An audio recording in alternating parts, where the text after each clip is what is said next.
तो वाल्मीकि रामायण के अरण्य कांड में 24वें सर्ग हमने किया था, जिसमें शूर्पणखा के नाक और कान कट जाने पर जब वो अपने भाई खर को जनस्थान में जाकर शिकायत करती है, तो खर पहले तो 14 अपने बड़े राक्षस महाबली योद्धाओं को भेजता है, पर वो सब राम के द्वारा मारे जाते हैं।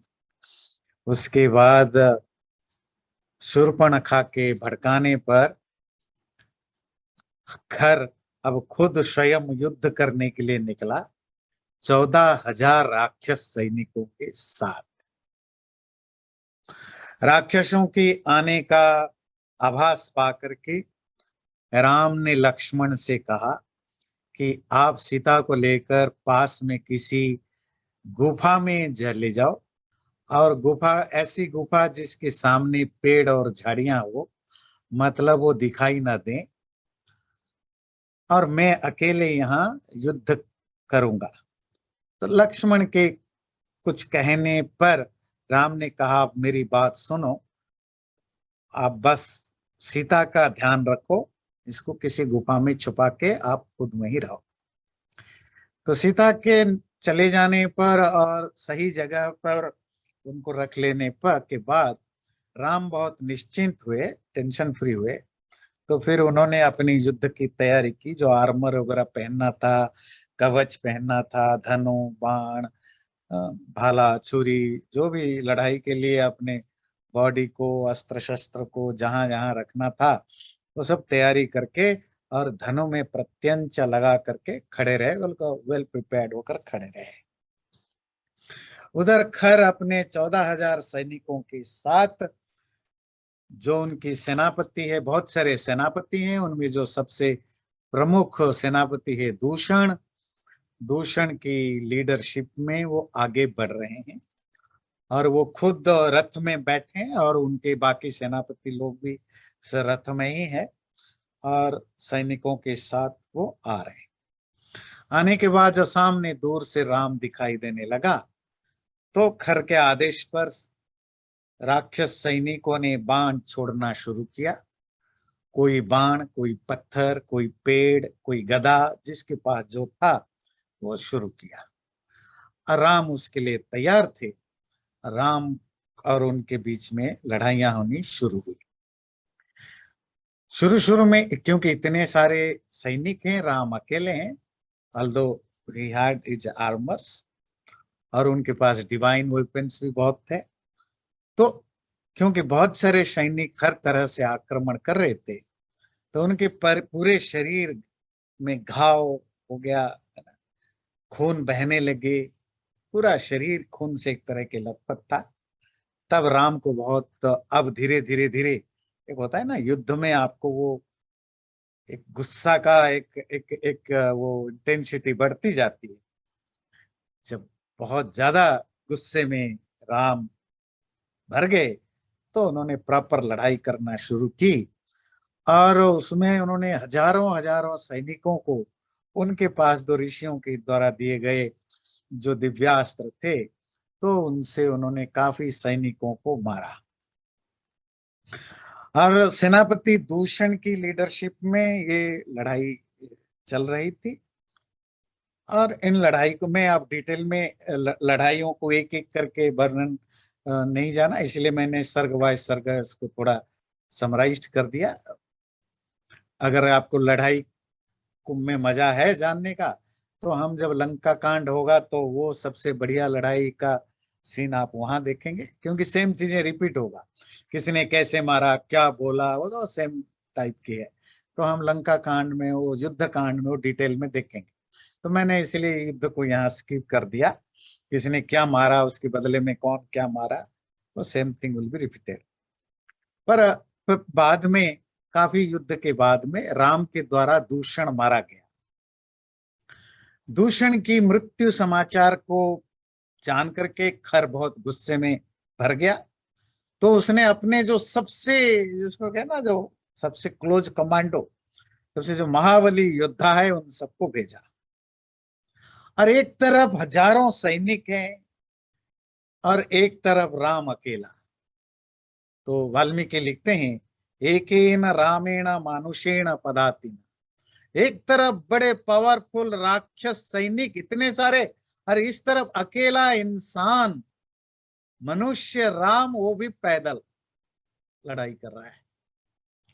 पर उन लड़ाइयों के बीच में खर ने अपनी एक दूसरा सेनापति, जिसका नाम है त्रिशिरा, तो त्रिशिरा को भेजा। अभी काफी लड़ाइयों के बाद अकेला खर और त्रिशिरा ये दोनों ही बचे हैं। मोस्ट ऑफ सैनिक मारे जा चुके हैं, एक आधा सैनिक मारे जा या घायल हो चुके हैं, कुछ एक आधा सैनिक हैं जो किसी काम के नहीं, पर बेसिकली खर और उनका और एक सेनापति त्रिशिरा, ये दोनों बचे हैं। तो खर जब गुस्से में खुद लड़ाई करने आए, तो त्रिशिरा ने कहा, अभी मैं जिंदा हूं तो आपको सामने आने की जरूरत नहीं। तो त्रिशिरा ने जो भी बचे कुचे सैनिकों के साथ राम के सामने लड़ाई करने के लिए पहुंचा, और भयंकर युद्ध है। मैं डिटेल में बोला अगेन जाऊंगा नहीं। तो भयंकर युद्ध में त्रिशिरा भी मारा गया। दूषण के बाद त्रिशिरा का मृत्यु को देख करके खर अब गुस्से से ज्यादा डर गया। पहले तो सोचते थे वो कोई तपस्वी है, कोई मनुष्य है, क्या करेगा अकेला, पर देखा कि केवल मेरे सैनिक नहीं, दूषण त्रिशिरा जैसे बड़े बड़े सेनापति भी मारे जा चुके हैं। तो अब वो क्रोध तो है ही, गुस्सा, पर डर बहुत है। तो डर और गुस्सा के साथ खर लक्ष्मण के राम के सामने खड़ा हुआ लड़ाई करने के लिए। भयानक युद्ध का वर्णन है। और एक चीज युद्ध में होता है जो आजकल भी होता है, पर टेक्नोलॉजी चेंज हो गया है, पर सेम पैटर्न। जो मैदान में लड़ाई होती है, तो एक बहुत बड़ा चीज होता है जिसको कहते हैं साइकोलॉजिकल वॉर। आजकल क्या होता है, मीडिया के द्वारा झूठ फैलाया जाता है, सामने वाले शत्रु देश में कितना भयानक नुकसान हुआ, कितना उनकी मोरल डाउन हुआ है, ये बार बार मीडिया के द्वारा दिखाया जाता है, जिससे कि शत्रु देश के लोगों में डर बने और सैनिक भी डर जाएं और जल्दी से जल्दी कंप्रोमाइज करें। होता है। तो पहले जमाने में क्या होता था, क्योंकि लड़ाई आमने सामने होती थी, तो एक दूसरे को खूब गालियां देते थे, एक दूसरे को नीचा दिखाते थे, एक दूसरे को ललकारते थे। अगर छोटी सी भी कोई हार हो गई तो एक दूसरे को दिखा, देख देख देख तेरा तो कुछ बच्चा ही। तो इस तरह के डिमोटिवेशनल और लैंग्वेज यूज होता था।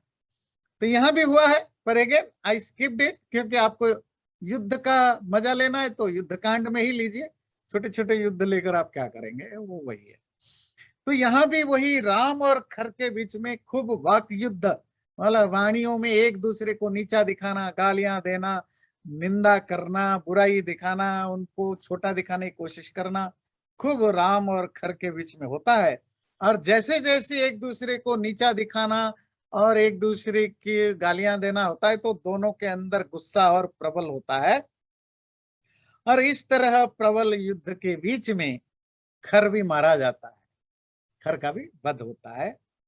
तो जब खर, दूषण, त्रिशिरा और उनकी सेनाओं की वध हो जाता है, तो ऋषि मुनि जो आसपास सब थे वो बड़े प्रसन्न होते हैं, राम को बहुत आशीर्वाद देते हैं कि अब शांति से हम यहाँ पंचवटी में शांति और निर्विघ्न बिना किसी ऑब्स्टिकल से हम अपना धर्म का पालन कर सकते हैं। लक्ष्मण ने जब देखा कि अब सब मर चुके हैं, तो वो सीता को लेकर के अब बाहर आते हैं। जब बाहर आते हैं, सीता को बहुत खुशी तो है ही, गर्व ज्यादा है। देखो मेरे पति है, कितने सारे राक्षसों को मार के साफ कर दिया, है ना। वो पति के ऊपर प्राउड फील करती है और आकर के आलिंगन करती है, गले लगाती है, खुशी से उछल के। बोले सीता ने तो कभी देखा नहीं सी, विवाह के बाद राम ने कभी अपनी वीरत्व तो सीता को दिखाया नहीं था। और पत्नी को जब ज्यादा खुशी होती है जब वो अपनी पति को लड़ते हुए जीते देखे, तो सीता को कुछ गर्व और खुशी से समा नहीं। तो उसने खूब जोर से राम को आलिंगन किया, बोला मैं बहुत खुश हूं, आपके ऊपर गर्वित हूं। तो इस तरह इधर सीन होती है। अब 31 31वां सर्ग जो हम श्लोक वाइज लेंगे, तो उसमें खर की हार के बाद तो उसमें अकंपन नामक एक राक्षस जो कि दूत है खर का, वो डरे भागे भागे पहुंच जाता है लंका। अब हम थोड़ी लंका का भी इंट्रोड्यूस करने जा रहे हैं, है ना। रावण का इंट्रोडक्शन होगा। तो वहां जाकर के वो रावण को यहाँ की स्थिति के बारे में बताता है। वो हम श्लोक वाइज लेंगे, देखते हैं। वो बड़ा इंटरेस्टिंग है। त्वरमाणस्ततो गत्वा जनस्थानादकम्पनः प्रविश्य लंकां वेगेन रावणं वाक्यम अब्रवीत्। तो जनस्थान जो जगह जहां खर की कैपिटल था, रावण का एरिया का जो बॉर्डर है वो वहीं तक था। तो जनस्थान से जल्दी जल्दी भागता हुआ अकंपन नामक दूत लंका में प्रवेश किया और जाकर के रावण से ये बोला, जनस्थान स्थिता राजन राक्षसा बहवो हतः खरश्च निहित संख्ये कथंचित् अहमागतः। हे राजा, जनस्थान में रहने वाले जितने भी राक्षस थे उनमें बहुत ज्यादा राक्षस मारे गए हैं लड़ाई में, और मैं जैसे तैसे भाग करके आप तक पहुंचाया।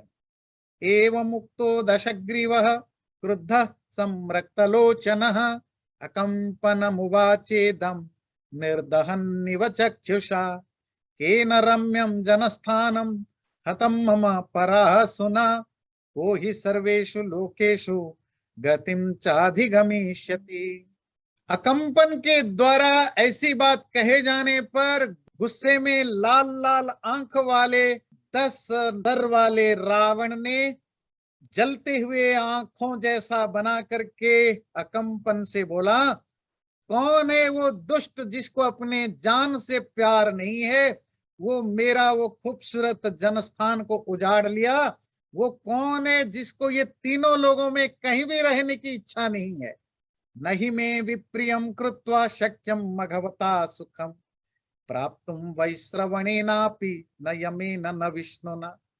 वो कौन है, मेरे साथ गलत किया, इंद्र भी मेरे साथ दुश्मनी करके खुश नहीं रह सकता, ना वैश्रवण मेरा टेप ब्रदर है कुबेर, या यम या विष्णु कोई भी हो, मेरा नुकसान करके कोई भी शांति से रह नहीं सकता।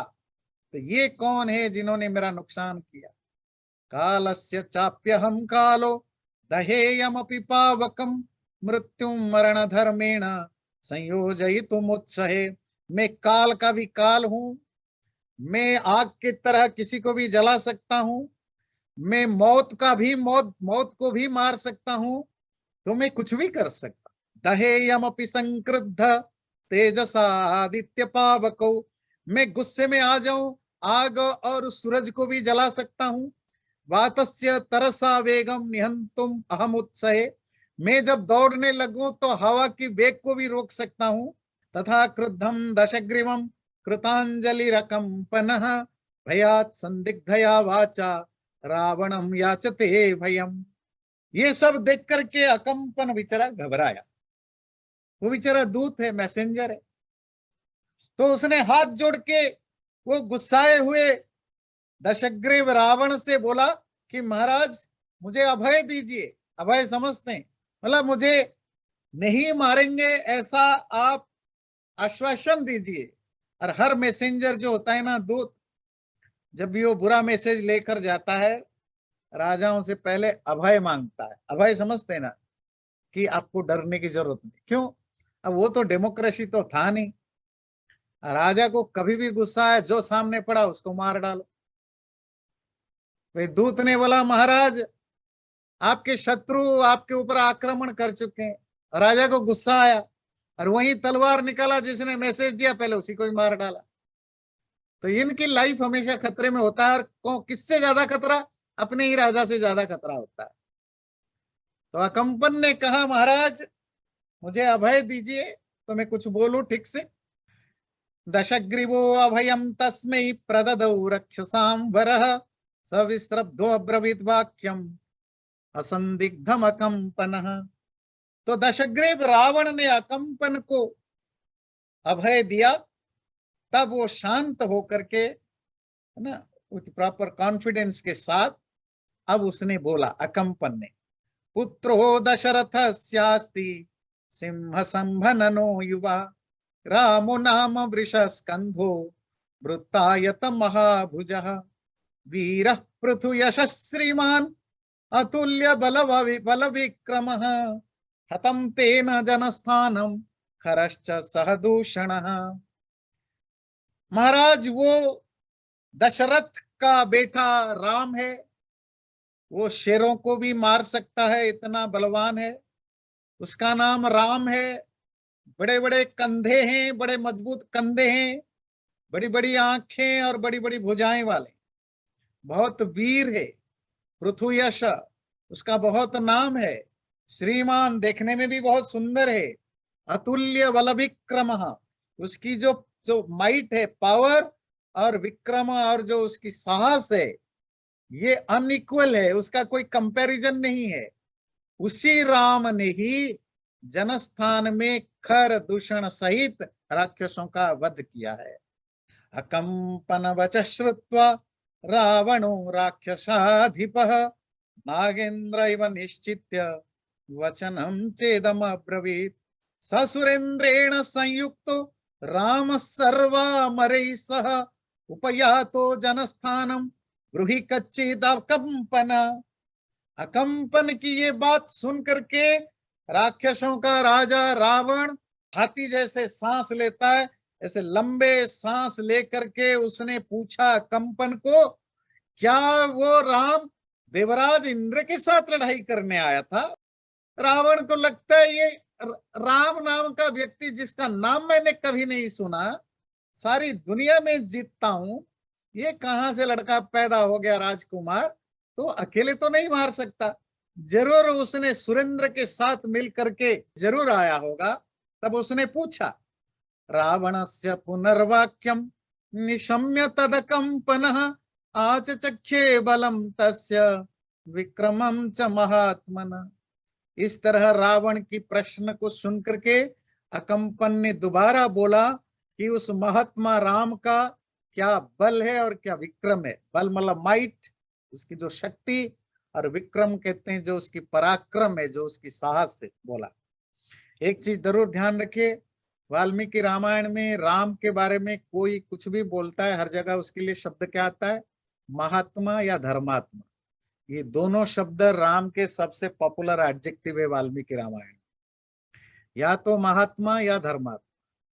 ध्यान दीजिए, महात्मा मतलब ग्रेट सोल, धर्मात्मा मतलब धर्म का आचरण करना। तो अकंपन ने कहा मैं उस महात्मा का बल और विक्रम आपको सुनाता हूं। रामो नाम महातेजा श्रेष्ठ सर्वधनुस्मताम दिव्यास्त्र गुण संपन्न पुरंदर समो युधि तस्यानुरूप बलवान रक्ताक्षो दंदुभि स्वनः कनियान लक्ष्मणो नाम भ्राता शशि निभानन। महाराज वो राम अकेला था, वो महातेजा है, बहुत रेडियंट तेजस्वी है, बड़े बड़े धनुर्धारियों में वो श्रेष्ठ है, उसके पास बहुत सारा डिवाइन वेपन, अस्त्र शस्त्र हैं, वो लड़ाई में इंद्र जैसा लड़ता है, और उसके साथ उसी के जैसा अनुरूप, उसी के जैसा एक बलशाली और एक बलवान, लाल लाल आंख वाले, खून जैसे आंख वाले, ऐसा उसका एक छोटा भाई लक्ष्मण भी साथ में है, वो भी बड़ा सुंदर है, शशि निभानन, जिसका मुंह चांद जैसा सुंदर है, पर है बड़ा बलवान, वो भी राम के तरह ही है।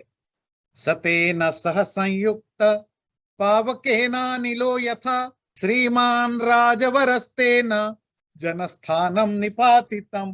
तो वो राम अपने भाई लक्ष्मण के साथ वैसे ही जनस्थान को उजाड़ा। जैसे कोई आग का, जब आग जलता है तो उसका साथ कौन देता है? हवा, वायु।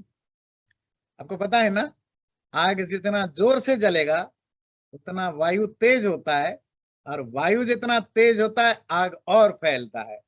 तो कहते हैं राम लक्ष्मण के साथ मिलकर वैसे ही नष्ट किया। पावकेन अनिलो यथा, जैसे पावक अग्नि के साथ अनिल हवा वायु साथ देता है, वैसे दोनों मिलकर के हे राजन जनस्थान को उखाड़ फेंका। नैव देवा महात्मानो नात्र कार्या विचारणा शरारामेण तु सृष्ट्वा रुक्म पुंखा पतत्रिण सर्पा पंचनना भूत्वा भक्षयन्ति स्म राक्षसान् येन च गच्छन्ति राक्षसा भयकार्षितः तेन तेन स्म पश्यन्ति राममेवाग्रतः स्थितम् इत्थं विनाशितं तेन जनस्थानम तवानघ। और महाराज रावण, वहां कोई देवता नहीं थे और कोई भी नहीं था। वहां राम ने अपने बाणों से, और ऐसा बाण, बाण मतलब शर, जिसमें सोने का फीतर लगा हुआ था, उन्होंने ऐसे इतने ज्यादा बाणों को एक साथ छोड़ते थे, लगता था 5 मुंह वाले सांप मानो राक्षसों को निगल रहे हैं। और राक्षस दौड़े, जहां जहां भागे, मानो वहां वो इतने डर गए थे, वहां वहां उनको राम सामने दिखाई देने लगा, क्योंकि उनकी बाण चारों तरफ से बरस रहे थे। इत्थम विनाशितम तेन जनस्थानम तवानघ। हे रावण, आपके जनस्थान को इस तरह उन्होंने बर्बाद कर दिया। अकंपन वच श्रुत्वा रावणो वाक्यम अब्रवीत जनस्थानम गमिष्यामि हंतुम रामम सलक्ष्मणम। ये सुनकर के रावण बहुत गुस्से में बोला कि हे अकंपन, मैं अभी जनस्थान जाऊंगा राम और उसके लक्ष्मण को मारने के लिए। अथैव मुक्ते वचने प्रवाचेदमपमकंपनः शृणु राजन यथा वृत्तम रामस्य बल पौरुषम। जब अकंपन ने रावण से सुना कि रावण अभी निकल रहे मारने के लिए, तो अकंपन ने हाथ जोड़ करके बोला, हे राजन, हे महाराज, जाने से पहले एक बार दोबारा राम का जो बल है, जो पावर है, जो एबिलिटी, जो सामर्थ्य है, वो दोबारा एक बार मेरे से सुन लीजिए डिटेल में। असाध्य कुपितो राम, वो राम जब गुस्सा करता है ना, वो फिर असाध्य हो जाता है। उसकी जो विक्रम है, जो साहस है, उसको जब गुस्सा आता है वो ऐसे बाण चलाने में माहिर है। एक कम समय में इतने सारे बाण छोड़ सकता है कि नदी की पानी की धारा को भी बाणों से रोक सकता है। वो इतने फुर्तीली तेज से इतने सारे बाण छोड़ता है कि पानी की धारा भी रुक जाए। लड़ाई में तो यही 2 चीज चाहिए ना, फुर्ती। आप कितने फास्ट फाइट चलाते हैं चीजों को, और स्मार्टनेस, चालाक। सतार ग्रह नक्षत्रम नभश्चाप्यवसादयेत् असौ रामस्तु सीदंतिम श्रीमान अभ्युदरेन महीन। वो जो पावरफुल शक्तिशाली राम है, वो गुस्से में जब बाण चलाता है तो तारा और ग्रह, नक्षत्र और तारों से भरे हुए आकाश को भी ढक देता है अपने बाणों से। असौ रामस्तु, ऐसा जो राम है, श्रीमान अभ्युदरेन महिम सिदंतिम, वो अपने बाणों से समुन्दर में डूबी हुई धरती को भी ऊपर उठा सकता है। उसकी इतनी क्षमता है। भित्वा वेलम समुद्रस्य लोकानाप्लावयेद विभु, वो समुद्र की बेला को अपने बाणों से तोड़ के जमीन पर बाढ़ ला सकता है।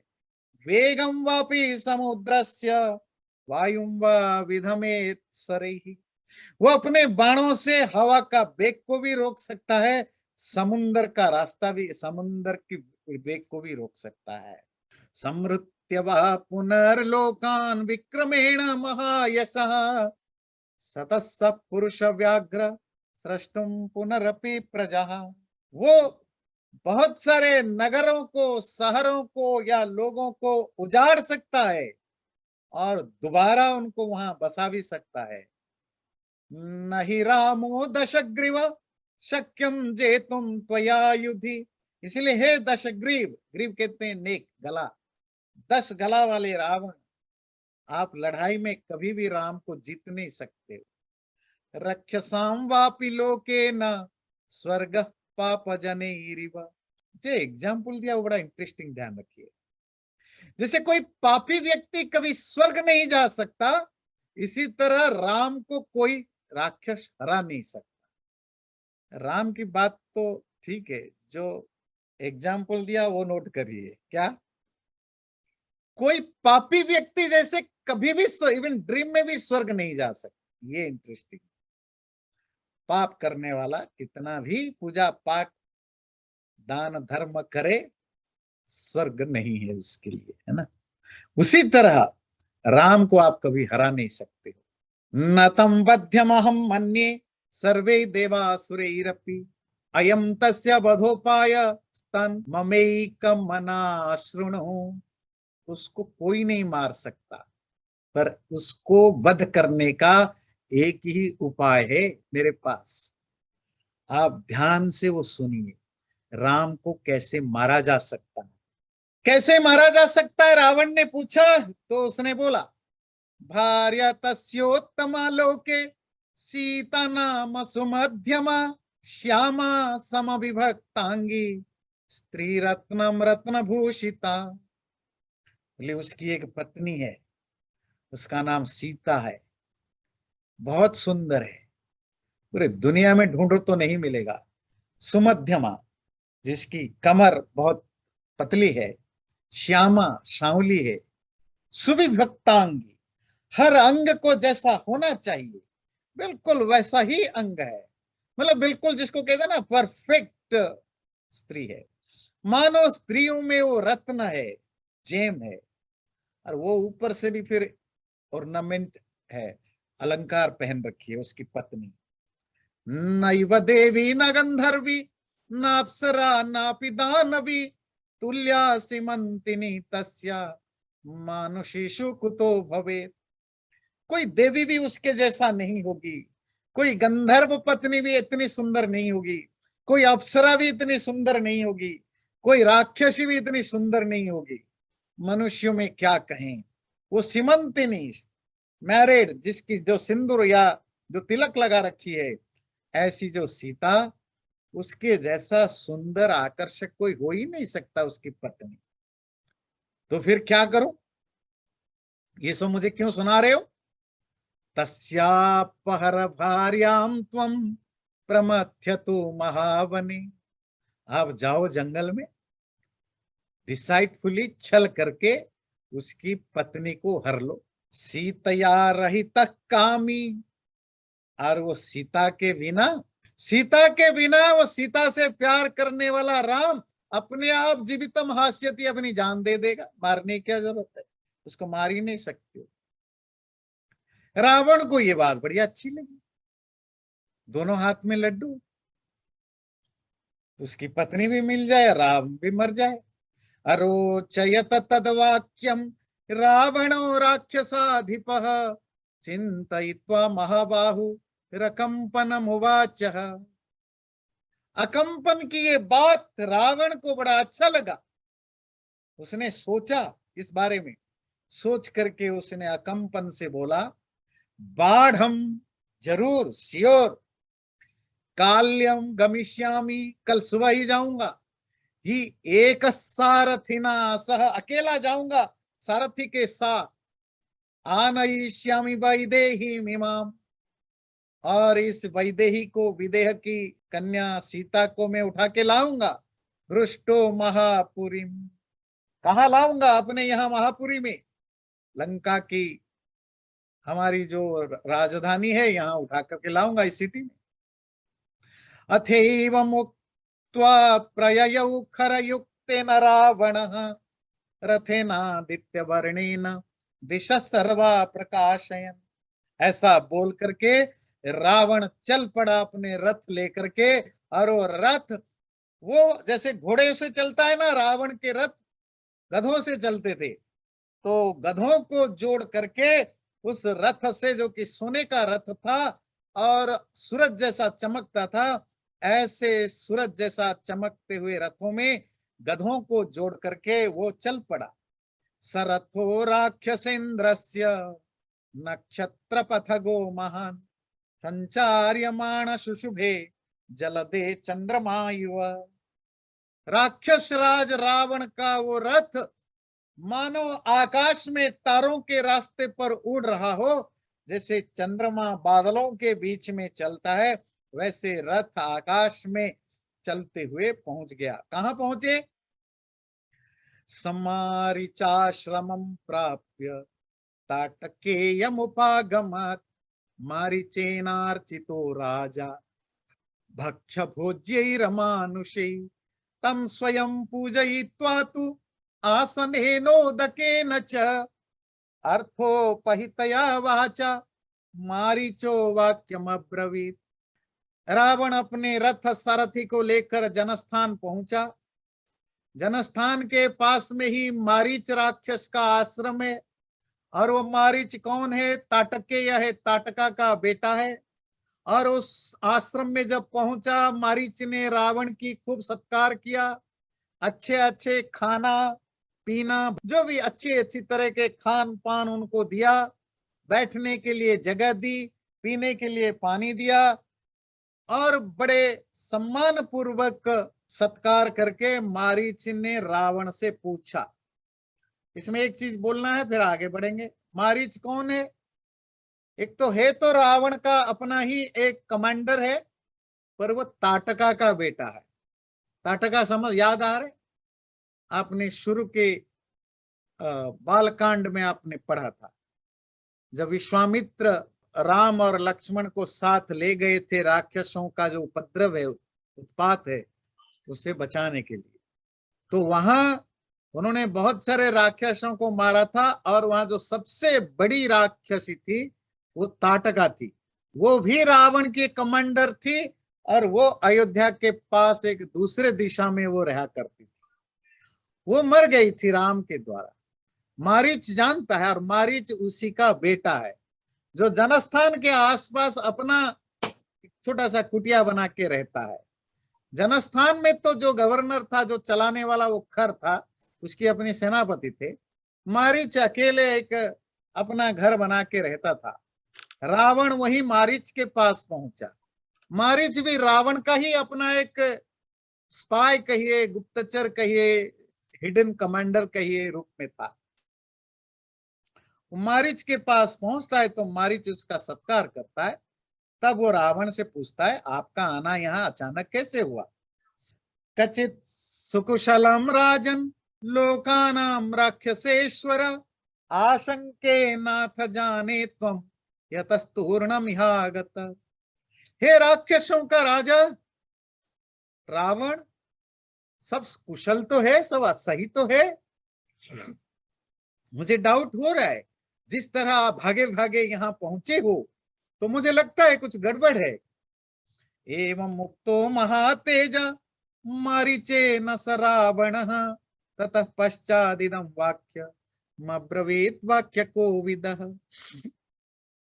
मारीच के द्वारा ऐसे पूछे जाने पर रावण, जो कि बोलने में बड़ा माहिर है, बहुत अच्छा बोलना जानता है, एलोक्वेंट इन स्पीच, तो उसने मारीच को ये बोला, आरक्षु में हतस्तात रामेणा क्लिष्ट कर्मण जनस्थानमवध्य तत् सर्वं युधि निपातितं तस्य मे कुरु साचिव्यं तस्य भार्यापहारणे। मारीच, ये राम जो कि मेरे लिए मुश्किल पैदा कर रखा है, वो मेरी जो टेरिटोरी है, मेरी टेरिटोरी, मेरा जमीन का सीमा, जनस्थान जो कि अवध्य है, वहां कोई मार नहीं सकता मेरे लोगों को। वो वहां पर जाकर के लड़ाई में मेरे सारे सैनिकों को मार डाला है। इसीलिए मैं यहां आया हूं मारीच, तुम्हारा हेल्प चाहिए। किस लिए? तस्य भार्या अपहारणे, उसकी पत्नी को किडनैप करने में, उसकी पत्नी को उठाने में मुझे तुम्हारी साचिव्य सहायता, हेल्प की जरूरत है। राक्षसेन्द्र वच श्रुत्वा मारीचो वाक्यम अब्रवीत, आख्याता केन सीता सा मित्र रूपेण शत्रुणा, त्वया राक्षस शार्दूल को न नंदति नंदिता। रावण की ऐसे उटपटांग बात सुनकर के मारीच ने रावण से बोला कि क्या कह रहे हैं आप? कौन वो जो मित्र के रूप में शत्रु आपके साथ है, जिसने आपको ऐसे गलत सलाह दी? हे राक्षसों का राजा रावण, कोई ऐसा है जो आपका अन्न खाता है पर आपके खिलाफ शत्रुता करता है? जिसने आपको ऐसा सलाह दी कि उसकी पत्नी को हड़पो, वो जरूर आपके मित्र रूप में शत्रु है। सीता मिहानय स्वेति को ब्रवीति ब्रवीहि में। हे रावण, मुझे अब बताइए, किसने आपको ये सलाह दी कि सीता को उठा कर ले आओ? रक्षलोकस्य सर्वस्य कशृंगम छितुमिच्छति, दुनिया में जितने भी राक्षस हैं उनके सींग के समान आप हैं। हमारा सबसे बड़ा व्यक्ति आप हैं। आपको बर्बाद करने के लिए किसी ने ये षड्यंत्र रचा, जिसने आपको इस सलाह दी है कि सीता को उठाओ। प्रोत्साहयति कश्चित्त्वं सच शत्रुरसंशयः, जिसने भी आपको ये प्रोत्साहित किया, आपको एनकरेज किया राम की पत्नी सीता को उठाने के लिए, निश्चय, अनडाउटली, असंशय, वो आपका शत्रु है। वो आपको क्या करना चाहता है पता है? आशीविष मुखा दंष्ट्राम उद्धर तुम चिच्छति त्वया। वो ये चाहता है कि आप जहरीले सांपों के मुंह में हाथ डाल करके दांत निकालो। कुछ समझ में आ रहा है? जैसे जहरीले सांपों के मुंह में हाथ डाल के कोई दांत नहीं निकालता, क्योंकि इसका मतलब है कि सटन डेथ, जरूर डेथ होगा, इसी तरह सीता को हरना, मरना निश्चित है। किसने आपको ये सलाह दी? जरूर कोई ऐसा है जो खाता तो आपका है पर साथ और किसी का देता है। कर्मणा केन केनासी का पथम प्रतिपादितः, सुख सुप्तस्य ते राजन प्रहृतम केन मूर्धनि। जिसने भी आपको ये रॉन्ग डायरेक्शन में दिया है, वो केन कर्मणा, किस काम के द्वारा आपको वो कापथ, गलत रास्ता बता रहा है। सुख सुप्त से राजन, आपका अच्छा खासा लाइफ चल रहा था, सुख सुप्त, सुप्त कहते हैं सोना, सुखम मतलब प्लेजरेबल, प्लेजरेबल नींद आपका हो रहा था, शांति से आप रह रहे थे। आपकी उस सुख नींद को हरने के लिए, हड़पने के लिए किसी ने आपको गलत सलाह दी है। विशुद्ध वंशाभिजना गृहस्थ स्तेजो मदसंतित दुर्विषाण, उदीक्षितम रावण नेह युक्त ससंयुगे राघव गंध हस्ति, असौ रणान्तः स्थिति संधि बालो विदग्ध रक्षो मृगः नृसिंहः, सुप्तस्त्वया बोधयितुं न युक्त सरांग पूर्णो निशितासि दंष्ट्र। ये दो श्लोक राम का वर्णन है, पर मेटाफोरिकली है। कैसा है वो राम? फिर रावण, वो जो रघुकुल का है, पुत्र है श्री राम, वो उस मतवाले गजराज की तरह है, जिसकी गंध सूंघ कर ही जो गजरूपी योद्धा दूर भाग जाते हैं। मतलब मतवाला हाथी जब होता है ना, तो वो इतना ताकतवर होता है कि उसकी गंध देखकर दूसरे हाथी ही भाग जाते हैं। वो राम ऐसे बड़े पवित्र कुल में पैदा हुआ है। उस हाथी का जो शुंड है, शुंड दंड है, उस राम का जो प्रताप है, वो उसकी मद है। हाथी का जो जो जवान हाथी के मुंह से जो मदजल निकलता है, उसी तरह उसकी जो सुडल बाहों हैं वो उस मस्त वाले हाथी के दांत के समान है। युद्ध के मैदान में उसको देखना भी उचित नहीं है। जैसे मदमस्त हाथी को हर कोई डरता है, इसी तरह ये राम है। और कैसा है राम? वो मनुष्य तो है, पर सच में बताऊं वो इंसान के रूप में शेर है, शेर, नृसिंह। लड़ाई के मैदान में जब उतरता है ना, उसकी अंगों की जो संधियां है वो वो शेर के बाल के समान है। जैसे शेर चालाक से चालाक हिरणों का भी शिकार कर लेता है, ये राम भी इसी तरह राक्षस रूपी कितने भी चालाक हो उनको वो मार देता है। राम के बाण वो शेर के अंगों की तरह है, तलवार उस शेर की ढाडियों की तरह है। वो सोते हुए सिंह को मत जगाओ रावण। चापा पहारे भुजवेग पंके शरोर मिमाले सुमहाहबौघे न राम पाताल मुखेति घोरे प्रस्कंदितुम राक्षस राजयुक्तम। हे राक्षस राज रावण, श्री राम एक इतना सागर जैसा, पाताल जैसे फैले हुए सागर की तरह है। धनुष, उनका जो धनु है उस समुन्दर में रहने वाले मगरमच्छ के तरह है। उनकी जो भुजाओं का वेग है, जो स्पीड है, जिस स्पीड से अपने हाथ चलाते हैं वो समुन्दर का कीचड़ जैसा है, जहां फंसे तो निकल नहीं सकते हो। और उनकी जो बाण है वो समुन्दर की तरंगों की तरह है। और जब वो जो महान युद्ध में खड़े होते हैं ना, वो समुन्दर की पानी की तरह होता है। ऐसे भयंकर समुन्दर जैसा राम से कभी पंगा नहीं लेना। प्रसीद लंकेश्वर राक्षसेन्द्र लंकाम प्रसन्नो भव साधु गच्छ।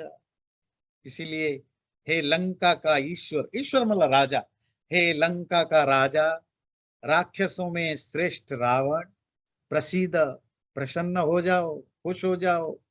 लंकाम गच्छ, वापस लंका चले जाओ।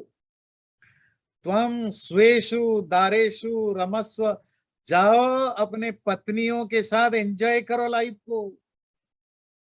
राम सभार्यो रमताम वनेषु, और राम को भी अपनी पत्नी के साथ वन में रमने दो।